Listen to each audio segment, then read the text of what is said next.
Kesa naman nilagyan ng Christmas light, yung mismong bulb na lang ng poste yung pinalitan ko.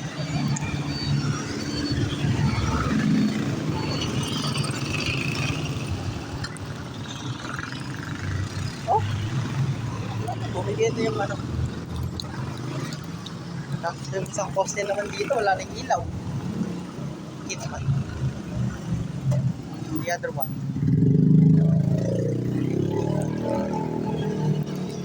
Shoutout sa nakaisip niyan.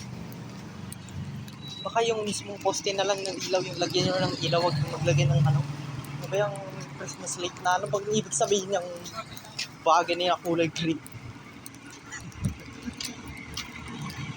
Parang wala lang din naman eh. Sayang kuryente lang yan eh. Para maliwanag yung daan. Kasi ang dilim dito mag-vlog oh. Baka naman.